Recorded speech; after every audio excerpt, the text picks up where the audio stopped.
Assalamualaikum warahmatullahi wabarakatuh.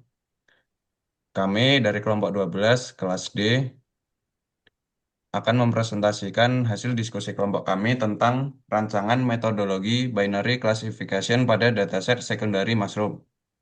Pertama-tama, izinkan kami memperkenalkan diri terlebih dahulu. Saya Muhammad Iqbal Hakiki dengan NIM akhir 40191.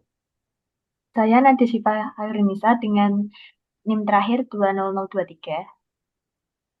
Saya Nayaka Fauzan Prasetyo dengan 36 digit terakhir 195.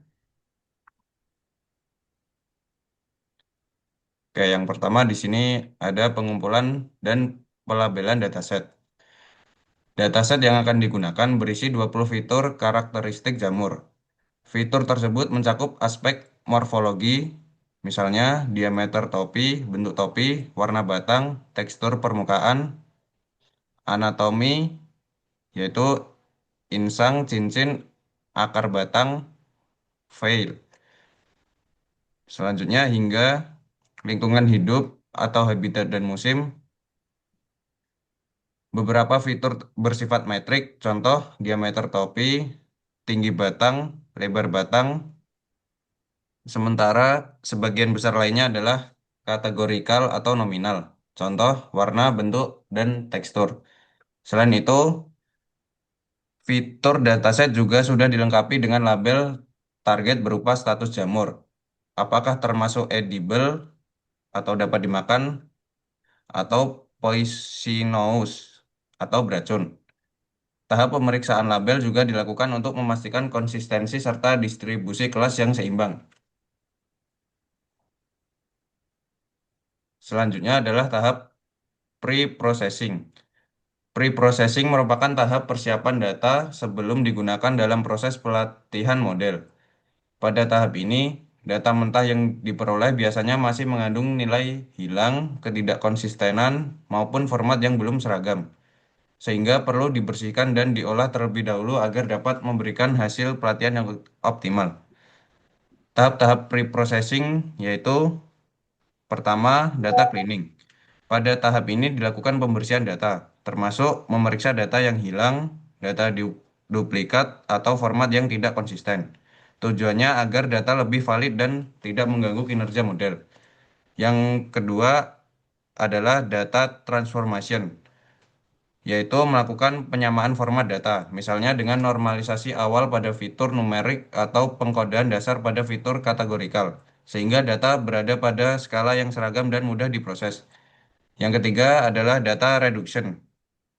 Tahap terakhir yang perlu dilakukan adalah mengurangi jumlah data. Jika ukuran data terlalu besar, dapat dilakukan reduksi jumlah data atau dimensi. Dalam proyek ini, misalnya menggunakan 2000 data agar analisis lebih efisien tanpa mengurangi jumlah pola utama.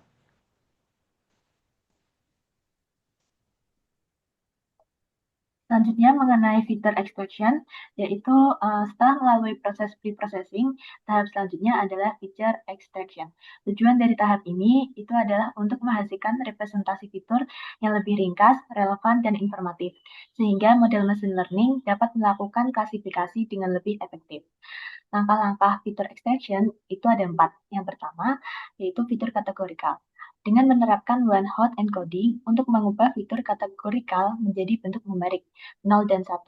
Tujuannya supaya data kategorikal bisa diproses oleh model dengan tetap mempertahankan arti tiap kategorinya.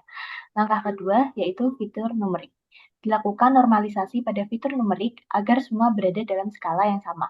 Langkah ini bertujuan supaya tidak ada fitur yang nilainya lebih besar mendominasi fitur lainnya dalam proses pelatihan model.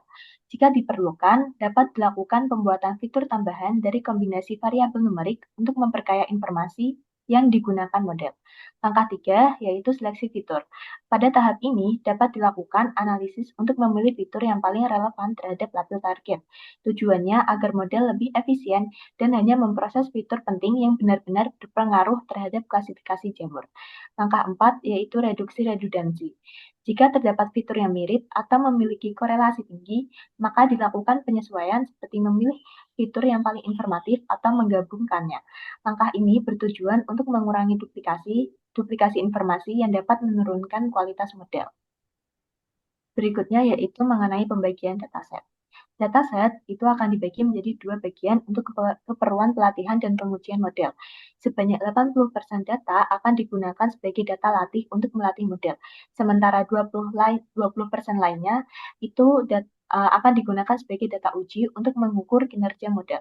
Pembagian ini dilakukan dengan metode stratified sampling untuk menjaga proporsi masing-masing kelas tetap seimbang pada kedua subset data. Data uji akan disimpan terpisah dan hanya digunakan pada tahap akhir untuk memastikan evaluasi yang objektif terhadap kemampuan model dalam memprediksi data yang belum pernah dilihat sebelumnya. Berikutnya yaitu mengenai proses pelatihan. Pada tahap ini, itu data latih yang telah melalui seluruh proses pemrosesan dan feature extraction akan digunakan untuk melatih berbagai algoritma machine learning. Data yang digunakan bukan lagi data mentah, melainkan data dalam bentuk vektor numerik hasil dari transformasi one-hot encoding. Beberapa algoritma klasifikasi biner yang akan diuji coba dan dibandingkan kinerjanya antara lain. Yang pertama yaitu ada algoritma random forest. Algoritma ini itu merupakan algoritma ensemble yang bekerja dengan membangun banyak pohon keputusan atau decision tree selama pelatihan. Selanjutnya ada algoritma support vector machine atau SVM, yaitu algoritma yang bertujuan untuk menemukan hyperplane atau bidang pemisah terbaik yang dapat memisahkan data ke dalam kelas-kelas berbeda dengan jarak atau margin terbesar. Selanjutnya ada XGBoost yang merupakan algoritma boosting yang bekerja dengan membangun pohon-pohon keputusan secara berurutan. Setiap pohon baru yang dibuat bertujuan untuk memperbaiki kesalahan yang dilakukan oleh pohon sebelumnya. Berikutnya yaitu ada validasi dan pemilihan metode terbaik. Pada tahap ini, itu kinerja setiap model yang telah dilatih akan divalidasi menggunakan data validasi melalui teknik seperti cross validation.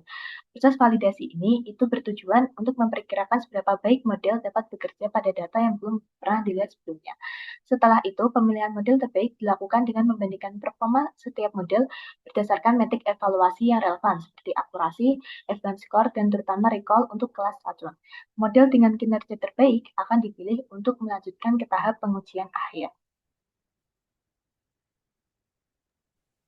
Selanjutnya ada proses pengujian.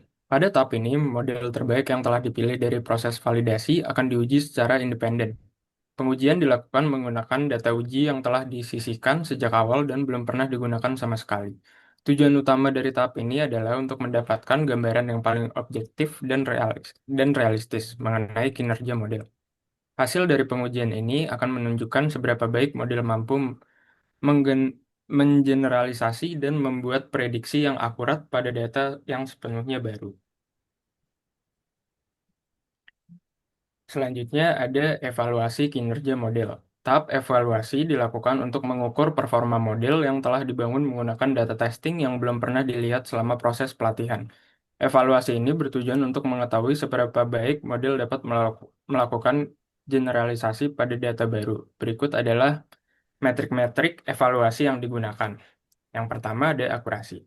Akurasi mengukur persentase prediksi benar yang dilakukan oleh model secara keseluruhan. Metrik ini dihitung dengan membandingkan jumlah prediksi benar, true positif plus true negatif, dengan total jumlah data. Precision mengukur sejauh mana prediksi positif benar-benar akurat. Precision dihitung dengan membandingkan true positif dengan total prediksi positif, true positif plus false positif. Yang ketiga ada recall. Recall mengukur kemampuan model untuk mendeteksi semua instance positif yang sebenarnya true positif dari seluruh data yang benar-benar positif. Recall dihitung dengan membandingkan true positif dengan jumlah data yang benar-benar positif atau true positif plus false negatif. Dan yang terakhir ada F1 score. F1 score merupakan harmonic mean dari precision dan recall yang berfungsi menyeimbangkan keduanya. Nilai F1 score yang tinggi menunjukkan model mampu menjaga akurasi prediksi positif sekaligus mendeteksi seluruh instance positif. Sedangkan nilai rendah menandakan salah satu atau kedua metrik tersebut berkinerja buruk. Sekian presentasi dari kelompok kami. Kurang lebihnya mohon maaf. Wassalamualaikum warahmatullahi wabarakatuh.